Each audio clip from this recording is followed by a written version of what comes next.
مصطفى مصطفى منبع للصفا ওয়াক্তু তাআম অর্থ হলো খাবারের সময়। এখন মেয়েটা কি বলতেছে, আতিফলাতু।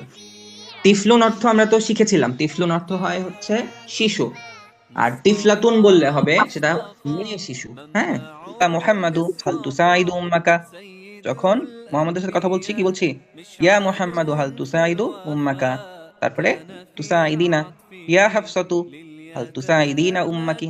তারপর ছ মিকদাদ। জি।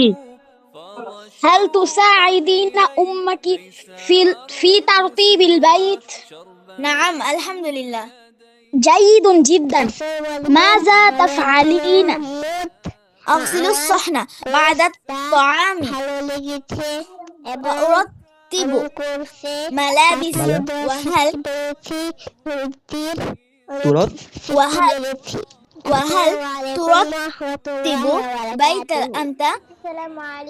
نعم أرتب سريرا وأمسح النافذة وأنظف السفرة.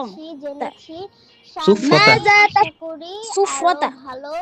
ماذا تفعلين أيضا؟ নেক্সট স্লাইডে চলে যাই আমরা। ইসমি হাফসাতু অর্থ আমার নাম হাফসা। জানতাম না, কিন্তু যখন عمري 10 سنوات. ছিল তখন আমি জেনেছি। হ্যাঁ, তাহলে আমার বয়স কত বছর? কিছু আমার অনেক 10 ভালো বছর। লাগছে। سنوات. হ্যাঁ, আমার বয়স অনেক ভালো বছর। লাগছে। আসসালামু মাশাআল্লাহ। আলাইকুম। আনা বিনতুন। আমি একটা ছেলে। মেয়ে।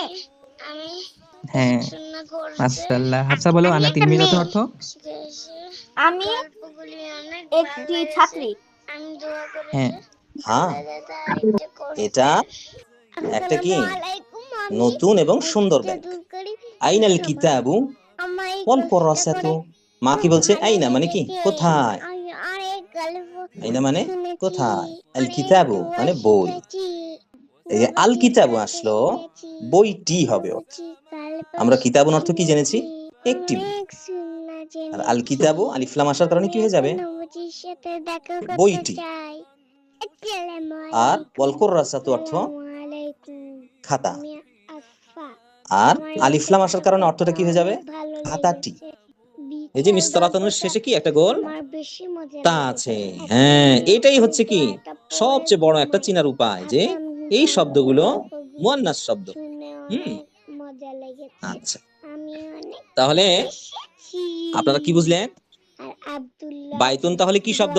কবিতাটাও আবার অনেক মজা মুয়ান্নাস। লেগেছে। আমি এখন মাশাআল্লাহ, আপনি ভালো বলেছেন। বাকি আমরা আরেকবার বুঝি, যে যেই শব্দগুলোর শেষে হ্যাঁ তোমার গোলতা থাকে, সেই শব্দগুলোকে কি সাধারণত আমরা মুয়ান্নাস শব্দ বলবো। ঠিক আছে, আমরা আপাতত এতটুকু জানি যে যে শব্দগুলোর শেষে গোলতা থাকবে সেই শব্দগুলো কি মুয়ান্নাস শব্দ হবে।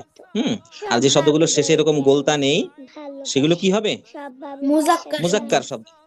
হ্যাঁ, জি আমু, জি। যেমন কি এই যে কিতাবুন, কলামুন, বাবুন, এগুলোর মধ্যে কি শেষে গোলতা আছে? জি না। আমার জন্য সবাই নাই দোয়া তো। করবে। তাহলে কি হলো? এগুলো মুজাক্কার হলো, তাই না? জি।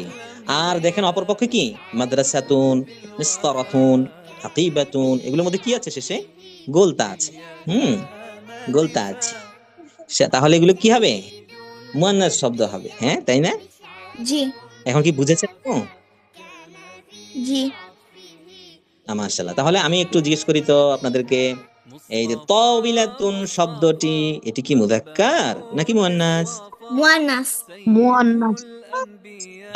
আমরা কিভাবে বুঝলাম? শেষে কি আছে? একটা বলতে আছে। গোলতা।